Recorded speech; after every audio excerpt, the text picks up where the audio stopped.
오늘 오후 예배 말씀은 선택의 자유와 결과라는 제목을 가지고서 오늘 신명기 30장 말씀 살펴보고자 합니다. 여러분 1860년대 미국의 남북전쟁에서 살아난 두 병사가 함께 고향에 돌아왔던 이야기 혹시 들어본 적 있으십니까? 제법 유명하게 알려져 있는 이야기입니다. 이 피비린내 나는 전쟁터에 있었던 두 병사가 고향과 가족의 품에 돌아오자 너무나 기뻤습니다. 가족을 만나고 나서 이 두 병사가 살아서 돌아온 기념으로 축하 파티를 하자면서 도박장에 가기로 했습니다. 근데 이 도박장으로 가는 길 중간에 작은 교회가 있었어요.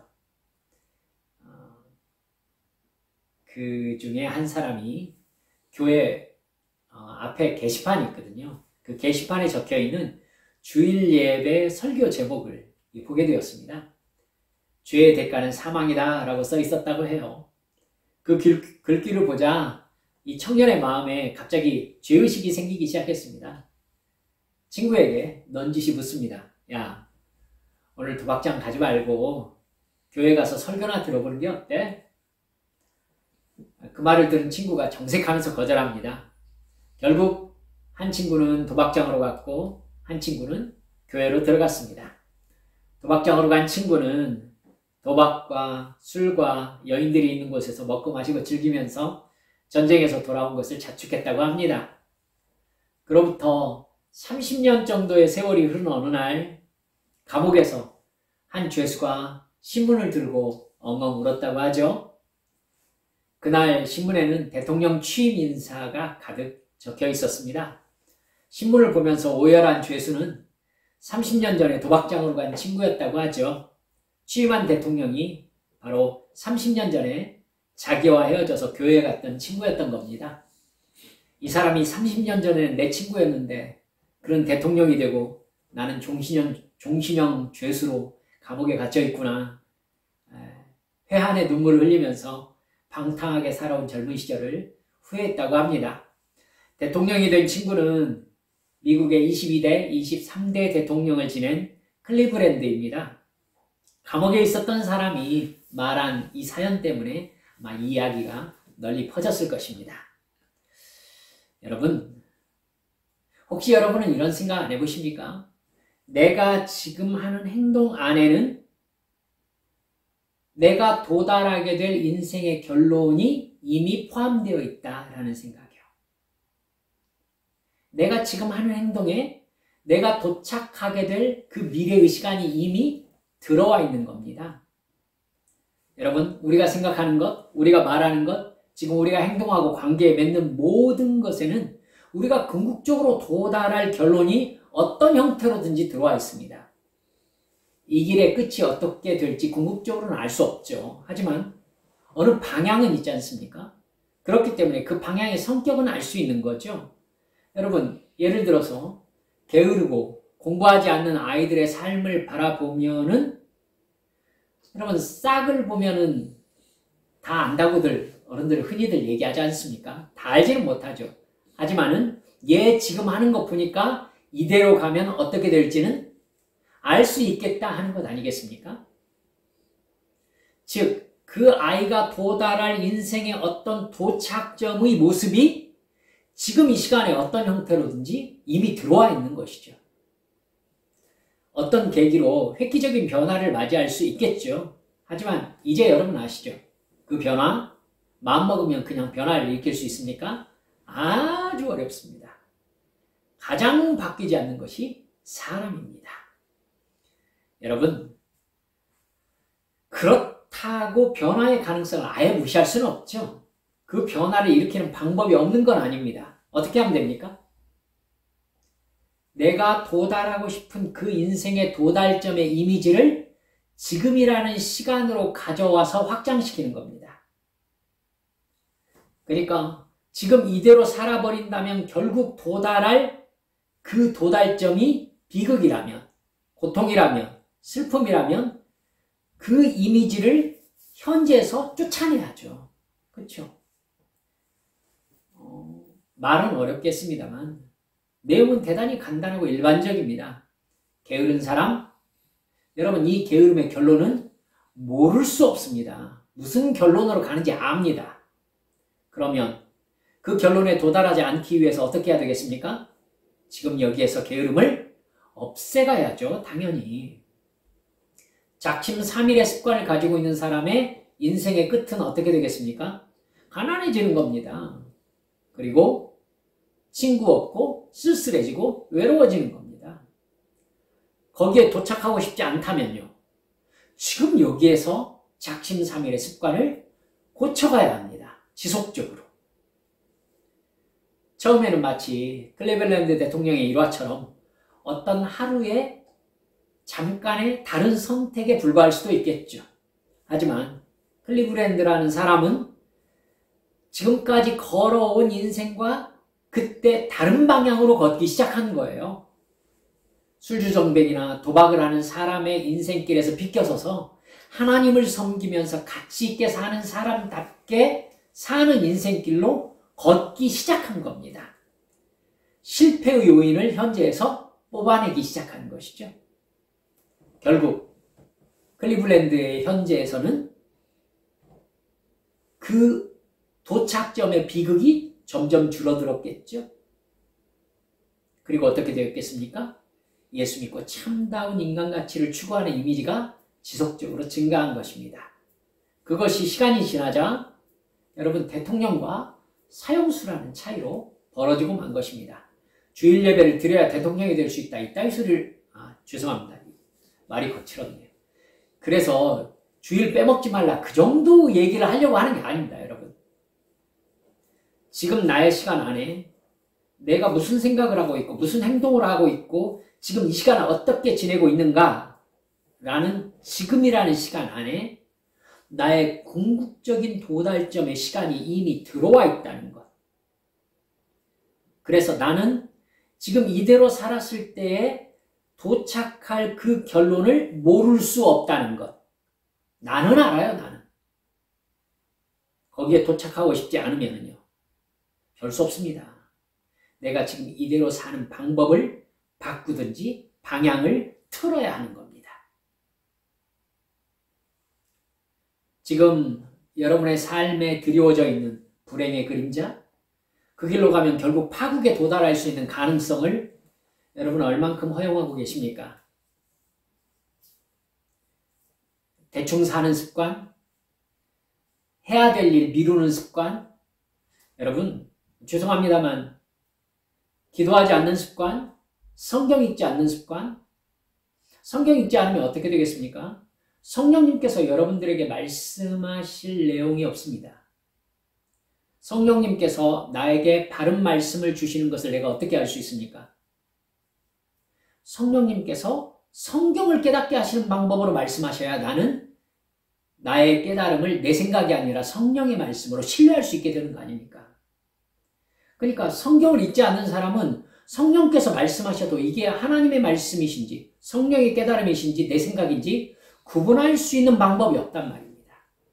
결국 그 사람은 목사한테 와서 뭐라고 합니까? 어떻게 하나님의 뜻을 알 수 있습니까? 기도해도 어떻게 깨달아야 될지 저는 알지 못하겠습니다. 저는 그 사람에게 뭐라고 하겠습니까? 하루에 성경을 얼만큼 읽습니까? 라고 물어보게 됩니다. 성경 읽는 시간 별로 없는데요. 당연히 하나님의 말씀을 알 수가 없죠. 하나님의 말씀을 분별할 수 있는 기준 자체가 마음의 형성이 안 돼 있는데요. 그러는 겁니다. 여러분, 끝이 현재 안에 이미 들어와 있어요. 그러면 나는 분석해서 내가 원하는 그 길이 아니라면 그 요소들을 현재의 시간에서 뽑아내야 되는 것이죠. 그렇게 나의 삶에서 노력이 지속되면 지금 나의 삶의 현장이 조금씩 바뀝니다. 그렇지 않으면 인간은 끝내 바뀌지 않습니다. 집어를 개 못 준다고 했고 뿌리는 못 속인다고 했고 새살 버릇 여든간다고 했습니다. 체계적으로 인식하고 지속적으로 처방해가지고는 끝까지 변화하는 노력을 하지 않으면 시간이라는 놈이 딱 달라붙어요. 여러분 아시죠? 여기에 시간이 달라붙으면 나의 습관은 곱하기가 돼버립니다. 시간이 훅 지나가요. 이대로. 여러분, 암을 그대로 놔두면 다른 데로 전이 되기 시작하거든요. 여러분, 결국 인생 전체가 파괴되는 겁니다. 여러분, 제가 잠옷 심각한 말씀 드렸습니다. 오늘 성경 말씀이 그 말씀을 여러분들에게 하고 있기 때문입니다. 하나님은 우리가 예수 안에서 행복하게 살길 바라십니다. 항상 기뻐하라, 쉬지 말고 기도하라, 범사에 감사하라. 여러분, 하나님께서 우리가 얼마나 행복하게 살기를 바라고 계십니까? 그런데 하나님이 행복하게 살기를 바라심에도 불구하고 교회 다니면서 예수 믿는다는 사람들이 얼마나 행복하게 살고 있습니까? 요즘 여러분들의 삶이 어떠십니까? 삶의 기쁨과 감사가 넘치십니까? 그러면 얼마나 감사하겠습니까? 하지만 참 많은 성도들, 교회 다니는 사람들의 삶이 여전히 답답하고 여전히 우울하고 여전히 찜찜하고 여전히 꼬입니다. 행복하게 잘 사는 거 쉽지 않습니다. 어떻게 해야 행복하고 잘 살 수 있을까요? 그 부분에서 가장 기초를 점검하실 수 있으셔야 적어도 뭘 확인할 수 있냐면 내가 방향이 올바른가를 확인할 수 있는 겁니다. 기초가 제대로 되어야. 인간 역사가 시작된 이후로 인간은 모든 방법을 다 동원해서 행복하려고 했어요. 그리고 그 결과가 2024년 지금이라는 현재입니다. 여러분, 사실 우리는 지금 인류가 추구해온 행복의 최정점에서 살고 있습니다. 조선시대 왕도 우리가 누렸던 것을 누리지 못하고 살았어요. 왕도. 여러분, 그러니까 사실은 누리는 걸로만 얘기하면 마땅히 우리는 조선시대 세종보다 행복해야 되는 것이죠. 하지만 그게 아닌 우리의 삶을 보고 있지 않습니까? 그러니까 인간은 이 세상에 살고 있는 사람들은 방향을 잘못 잡은 것입니다. 인간이 행복해질 수 있는 유일한 방법은 인간을 창조하신 하나님께 여쭤봐야 되는 거죠. 길을 모르면 길을 아는 사람한테 물어봐야죠. 심지어 길을 만든 사람이라면 얼마나 잘 알겠습니까? 하나님은 사람을 만드셨지 않습니까? 그러니까 사람이 가장 행복할 수 있는 방법에 대해서는 하나님보다 더 잘 아는 존재가 없습니다. 요한복음 14장 6절에서 예수님이 뭐라고 하십니까? 내가 곧 길이요 진리요 생명이니. 그렇죠. 당연합니다. 만드셨으니까요. 근데 여러분, 하나님께서 우리를 만드실 때, 창조하실 때와 우리가 전혀 다른 존재가 되어버린 것이 문제입니다. 선악과를 따먹고 하나님의 형상이 우리 안에서 왜곡되어 버렸습니다. 죄인이 되어버린 것이죠. 하나님을 섬길 때 기쁨을 느끼는 게 아니라 나를 하나님처럼 높이고 내 욕망이 충족될 때에 만족하는 그런 존재가 되어버렸습니다. 모든 인간이 그런 본성을 가지고 있습니다. 모든 인간이 각자 자기의 욕망이 성취될 때 행복한 거예요. 만족스러운 거예요. 그러니까 여러분, 이 세상에 있는 모든 인간들이 자기 만족을 추구하려면은 서로 싸우지요. 이 사람보다 더, 저 사람보다 저. 그러니까 이 세상에 사는 모든 사람들이 자기 만족을 추구하기 때문에 욕심과 경쟁과 싸움과 질투와 시기와 모함과 거짓말과 사기와 살인, 이 세상에 가득할 수밖에 없는 겁니다. 인간의 불행과 고통은 하나님이 우리를 만드셨음에도 불구하고 그 하나님과 분리되었기 때문에 일어난 것입니다. 인간은 그렇게 자기 만족을 위해서 죄를 짓다가 그 죄의 결과인 영원한 죽음에 들어가야 하는 존재로 바뀌어져 버린 것입니다. 그런 인간의 운명을 바꿔주시려고 예수님께서 이 땅에 오셨습니다. 인간에게 죄가 무엇인지를 가르쳐 주시려고, 그 죄의 결과 영원한 지옥의 형벌이 있다는 사실을 확실하게 알려주시려고 예수님이 오셨습니다. 그리고 예수님께서 인간의 죽음을 대신해서 죽어주심으로 그 사실을 믿는 사람에게 죄의 결과인 영원한 죽음을 면제시켜 주신 것입니다. 이게 영생으로 초대하시는 하나님의 은혜입니다. 그 사실을 믿는 사람은, 즉 예수 그리스도의 십자가 대속의 죽음과 부활을 믿는 사람은 하나님께서 그 죄를 사해 주시고 영원한 생명, 천국으로 인도하신다는 사실을 믿는 사람. 믿는 사람은 여러분 지옥에 가지 않습니다.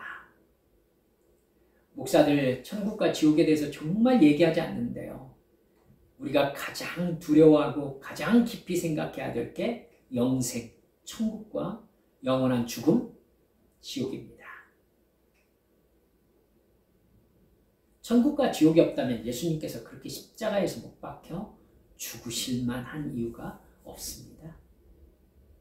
사랑하는 여러분들, 그렇기 때문에 예수님의 십자가 대속의 죽음과 부활을 믿는 사람, 이 믿는 사람은 지옥에 가야 할 자기 옛사람이 예수님과 함께 십자가에서 죽었다는 사실을 아는 사람입니다. 아멘?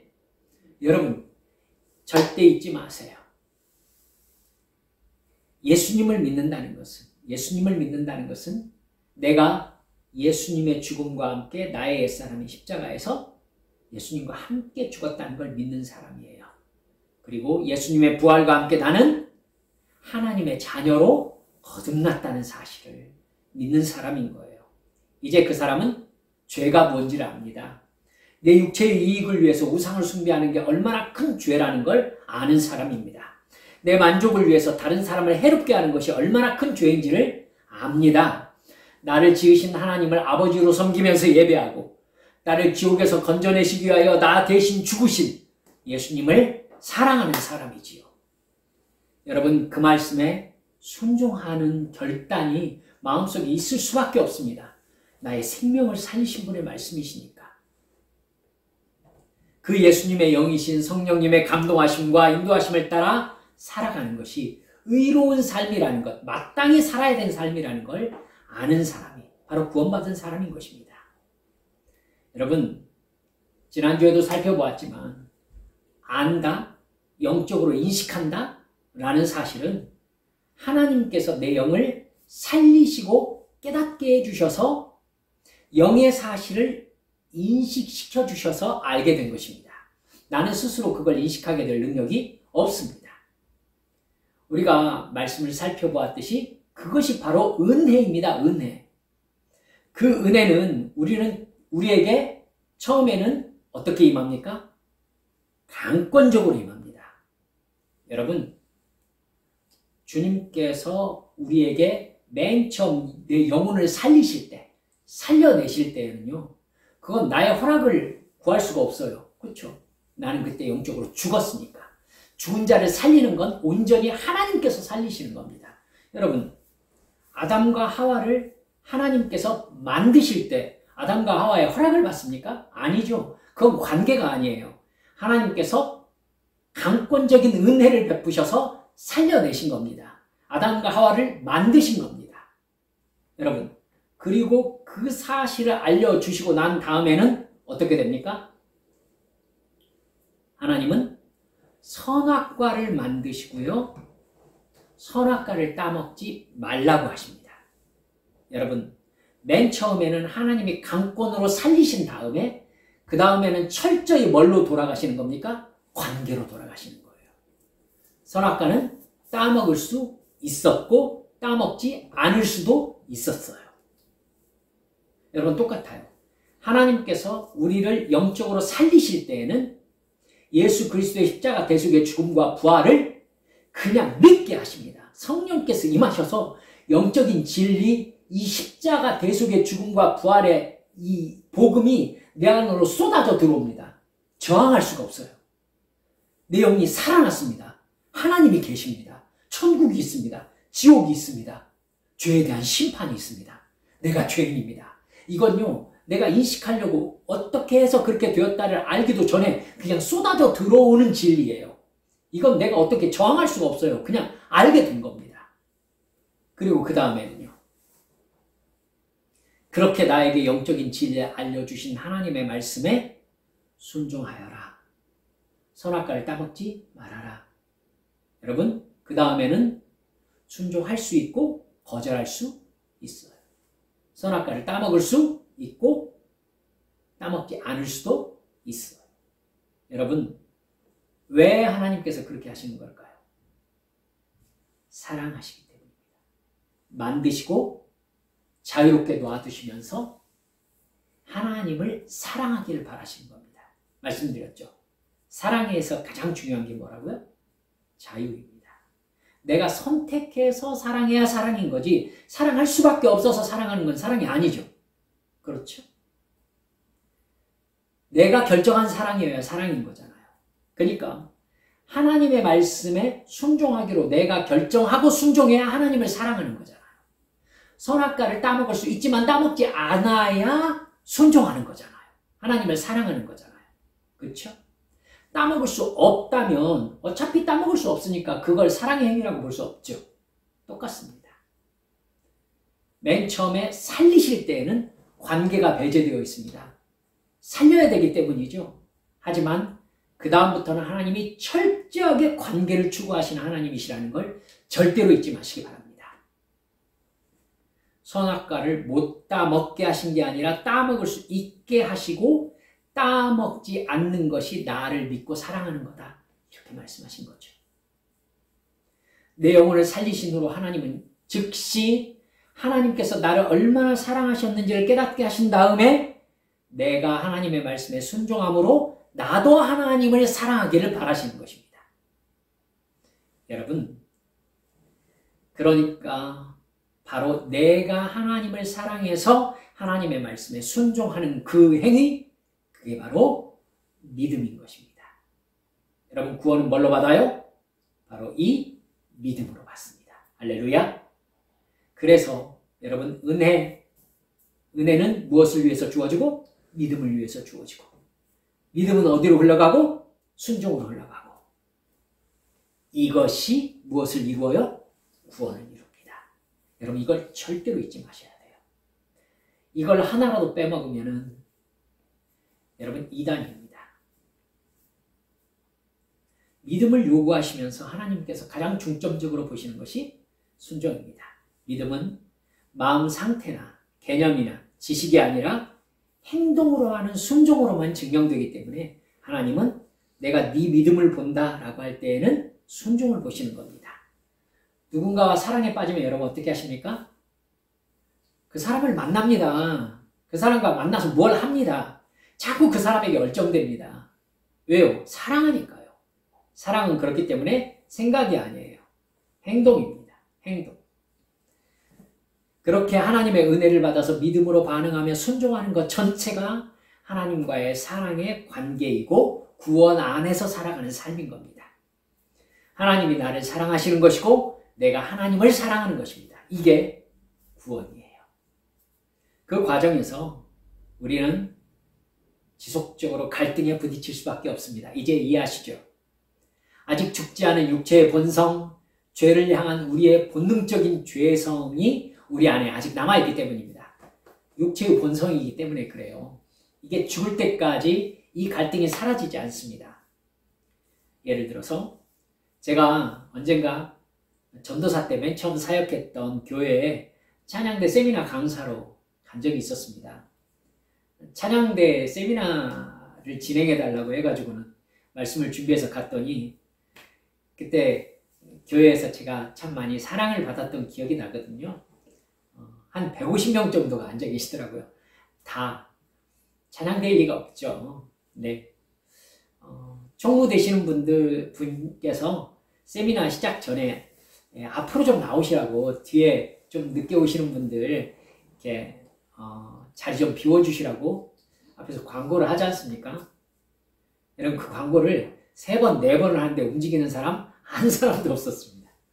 안 움직여요. 앞으로 좀 나오라고 해도 한 2사람 나오고 또 맙니다. 여러분, 그 모습을 제가 웃으면서 바라보면서 그렇지, 이게 우리들의 모습이지, 이렇게 생각했었습니다.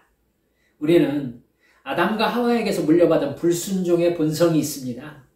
우리가 세상 사람과 다른 게 뭐죠? 이제 우리는 불순종의 본성대로 살면 어떻게 된다는 것을 아는 사람이다 라는 게 다릅니다. 불순종의 결국은 우리는 알아요. 그러니까 지금 현재의 시간에 내가 불순종하고 있다는 것은 이 불순종의 결과가 이미 나의 현재 안에 들어와 있다는 뜻이 되는 것이죠. 무슨 말인지 아시겠죠? 출애굽 1세대들은 하나님이 이미 경고하신 멸망을 맞이했습니다. 여러분 아시죠? 하나님은 불순종의 결과를 반복해서 말씀하셨습니다.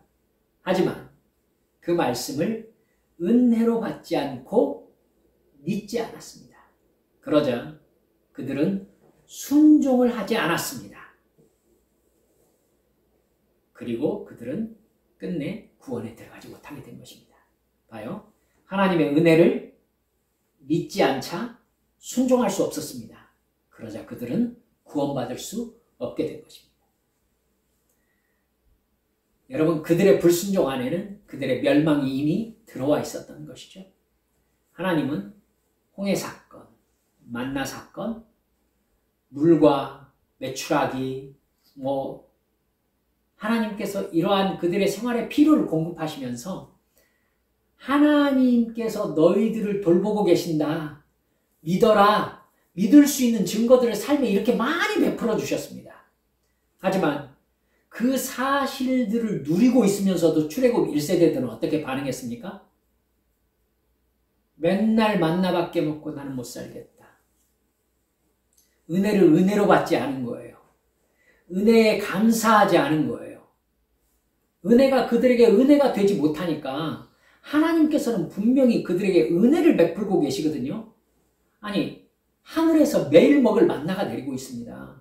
메추라기가 오고 있습니다. 잡아가지고 먹을 수 있습니다. 고기를 먹을 수 있어요. 여러분, 그런데도 실증 난다고 불평하고 짜증내기 시작합니다. 이러면 은혜를 은혜로 받은 게 아니죠. 은혜를 은혜로 받지 않으니까 하나님의 은혜가 이 사람들 안에서 무엇을 일으키지 못합니까? 믿음을 일으키지 못하지 않습니까? 믿음이 없으면 이 사람들 하나님의 말씀에 순종하지 않지요. 여러분, 순종하지 않으면 구원받지 못합니다. 그래, 나 원래 이런 사람이야. 나 이렇게 살아왔어. 이집트의 노예가 좋아, 그냥. 나는 바뀌지 않아. 마음대로 해. 이스라엘 백성들이 이렇게 말하면서 산 것입니다. 그러자 출애굽 1세대는 결국 하나님의 임재하심을 매일 경험했음에도 불구하고 약속의 땅에 들어가지 못하고 광야에서 멸망하고 말았습니다. 여러분, 죄의 본성이 하나님의 은혜와 부딪히는 건 맞아요. 부딪히는 거 맞아요. 여러분, 하나님께서 우리에게 주시는 은혜에 대해서 우리가 언제나 기쁘고 즐겁고 아멘만 있습니까? 아니에요. 내 안에서도 나의 죄성이 거부하고 나의 육체의 만족대로 도망가고 싶은 마음 왜 없습니까? 그런데 하나님의 은혜를 진짜 은혜로 받고 믿음으로 반응하면 내 육체의 욕망, 하나님을 떠나고자 하는 마음, 즉 아담으로 얘기할 것 같으면 선악과를 따먹고 싶은 마음, 그 마음을 어떻게 할 수 있습니까? 죽일 수 있습니다. 십자가에 예수님과 함께 못 박혔다라는 걸 생각할 수 있습니다. 갈라디아서 2장 20절, 내가 그리스도와 함께 십자가에 못 박혔나니 그런즉 이제는 내가 산 것이 아니요 내 안에 그리스도께서 사신 것이라. 이제 내가 육체 가운데 사는 것은 나를 사랑하사 나를 위하여 자기 자신을 버리신 하나님의 아들을 믿는 믿음 안에서 사는 것이라. 할렐루야. 여러분, 이게 믿음이에요. 이게 믿음. 하나님께서 나에게 그 은혜를 베푸셨어요. 그 은혜를 감사함으로 받아들이면 내 안에 믿음이 반응합니다. 그리고 순종으로 나아가게 되는 것이죠. 사랑하는 여러분들, 그러면 구원의 길을 가는 것입니다. 구원의 길을. 여러분, 이 구원의 길을 가는 동안 우리는 끊임없이 우리의 발을 잡아당기는 옛사람의 욕망, 옛사람의 죄성과 싸웁니다. 근데 믿고 순종하는 성령 충만 안에 거하면은 이 싸움은 언제나 이깁니다. 할렐루야. 언제나 이길 수 있습니다. 주님께서 이미 그 능력을 성령과 함께 우리 안에 주셨기 때문입니다. 그렇기 때문에 절대로 핑계대지 마세요. 죄는 어쩔 수 없이 지을 수밖에 없었습니다. 아니에요. 내가 짓고 싶어서 지은 것입니다. 내가 성령의 감동하심을 거절하고 지은 것입니다. 아니요, 나는 성령의 감동하심을 몰랐는데요. 그 사람은 구원받지 못한 것입니다. 구원받은 사람에게는 반드시 이 죄를 지어서는 안 된다라는 성령님의 감동하심이 반드시 있습니다. 그게 없으면 구원받지 못한 거예요. 아멘? 아멘이셔야 합니다. 그렇기 때문에 내가 죄를 짓는다는 것은 성령의 감동하심을 거절했다는 뜻이에요. 그렇기 때문에 우리는 그 결과를 알고 있습니다. 분명히 성령께서 내 안에 계시는 한 나는 죄에 대하여, 의에 대하여, 심판에 대하여 알고 있을 수밖에 없기 때문입니다. 나는 알아요. 그러니까 지옥 가는 사람들은 알고 가는 것입니다. 알고 가는 거예요. 사랑하는 여러분들, 출애굽 1세대들은 알고 죄 지은 겁니다. 알고. 그러니까 광야에서 멸망한 것의 책임은 은혜를 주지 않으신 하나님께 있다? 아니죠. 은혜를 거절한 출애굽 1세대에게 있다. 여러분, 그 증거가 오늘 성경 말씀입니다. 하나님께서 뭐라고 얘기하십니까? 내가 너희 앞에 생명과 복을 놓아두었다. 그리고 사망과 재앙도 놓아두었다. 이렇게 말씀하십니다. 여러분, 하나님께 사망과 재앙은 놔두지 마시지 그러셨어요? 아니에요. 이것의 반대편이 이것이기 때문에 사실은 하나인 겁니다. 하나죠. 선악과가 있는 거예요. 따먹을 수도 있고 따먹지 않을 수도 있는 것입니다. 생명과 복의 길은 하나님의 말씀에 순종하는 길입니다. 순종하지 않으면요, 여러분, 사망과 재앙의 길인 거예요. 이걸 어떻게 할 수 있다? 네가 선택할 수 있다. 순종할 수 없습니다. 아니, 너는 순종할 수 있다. 홍해는요, 하나님이 갈라놓으시고 건너가게 하셨습니다. 여러분, 온전히 하나님의 은혜였어요. 하나님이 데리고 가셨습니다. 그 다음부터는요, 그 다음부터 어떻게? 내가 갈 것인지 말 것인지 순종할 수 있습니다. 여러분, 마음으로 대답해 보세요. 이스라엘 백성들, 그 뒤로 끊임없이 무엇이라고 했습니까? 너는 나를 따라 가나안으로 갈 수도 있고 가지 않을 수도 있다. 그러자 이스라엘 백성들 뭐라고 했죠? 이집트로 돌아가자. 여러분, 이게 죄성이에요. 이게 죄성이에요. 절대로 하지 말아야 될 말씀이죠. 그렇죠? 아니, 홍해를 가르고 하나님께서 인도하셨는데 이집트로 돌아가자고요? 그 얘기는 하나님을 없애버리자 이런 뜻이잖아요. 그렇죠? 이스라엘 백성들은 자기들이 멸망의 길을 자기 발로 걸어간 것입니다. 알고. 사랑하는 여러분들, 말씀을 마무리합니다. 선택하는 건 우리들입니다. 따라서 합시다. 선택하는 것은 우리들입니다. 그렇습니다. 그 선택과 그 길을 가는 것에 대해서 하나님은 절대로 책임이 없습니다. 만약에 내가 지옥 간다고 합시다. 여러분, 하나님 책임입니까? 내 책임입니다. 하나님은 나에게 지옥 가지 않을 수 있는 은혜를 충분히 베푸셨습니다. 여러분, 가룟 유다가 예수님을 파는 걸 모르고 팔았을까요? 자기가 무슨 행동을 하는지 모르고 있었을까요? 말도 안 되는 소리입니다. 자기가 무슨 짓 하고 있는지 다 알면서 했습니다. 그래서 여러분, 멸망의 길로 그냥 간 겁니다. 무서운 얘기입니다. 그렇기 때문에 우리는 순종을 연습해야 되는 것입니다. 복과 생명을 선택해다오. 오늘 성경 말씀에서 주님께서 계속 말씀하십니다. 얘야, 내가 너에게 복과 생명을 얻을 수 있는 길을 두었고 순종하지 않으면 재앙과 사망의 길을 가게 된다. 나는 네가 재앙과 사망을 선택하는 게 아니라 복과 생명의 길을 선택해서 나와 사랑의 관계 속에서 내 말씀에 순종하기를 나는 바라고 있다. 얘야, 선악과를 네가 따먹지 않기를 원한다. 넌 따먹을 수 있다. 하지만 따먹지 않고 나와 사랑의 관계 안에서 영원토록 행복하기를 바란다. 아담과 하와를 만드신 하나님의 마음이셨습니다. 하지만 그렇게 하지 않았잖아요. 우리 안에도 있다니까요. 그때 우리가 어떻게 해야 된다고요? 거절하고 사탄의 유혹이 나한테 찾아올 때 짓밟아버리고 예수님의 십자가 앞에 못 박아버리고 죽여버리고 나는 하나님의 자녀로서 하나님의 말씀에 순종하며 살겠다. 할렐루야. 그렇게 결단하면서 나를 죽이고 주님을 따라갈 때 여러분, 하나님께서 복과 생명으로 우리에게 응답하실 줄 믿습니다. 여러분, 말에는 말로 응답하는 겁니다. 여러분, 행동에는 행동의 응답이 있지요. 하나님 앞에 하나님과의 관계 속에서 행동을 하지 않고 말로, 노래로 복 달라고 하지 마십시오. 여러분, 그렇게 되어 있지 않습니다. 행동은 행동을 불러일으킵니다. 말은 말입니다. 주님 앞에서 행동으로 내 믿음을 증명하십시오. 그러면 하나님이 행동하실 것입니다. 하나님께 행동으로 여러분의 인생을 바치십시오. 그러면 하나님께서 여러분들에게 행동으로 갚아주실 것입니다. 할렐루야. 기도합시다. 여러분, 하나님의 은혜와 축복은 우리들의 순종의 행동을 근거로 부어지십니다.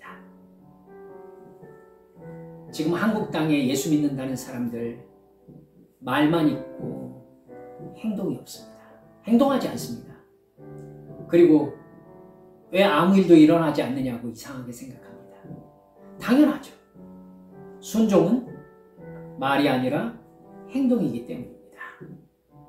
여러분, 주님을 사랑하기 때문에 무엇을 하고 계십니까? 하다못해 시간을 정해놓고 기도하고 시간을 정해놓고 성경 읽자고 하는 것도 하기 싫어하는 우리들이잖아요. 우리 시간 기도하면서 주여, 정말 주님을 믿는 사람다운 영적인 삶으로 점점 더 나아가고 점점 더 고쳐지고 점점 더 성령께 붙잡힌 삶 살아내겠습니다. 주여, 주님을 뒤따라가겠습니다. 주님과 약속하며 통성으로 기도하시겠습니다. 아버지 하나님, 감사합니다. 할렐루야, 할렐루야.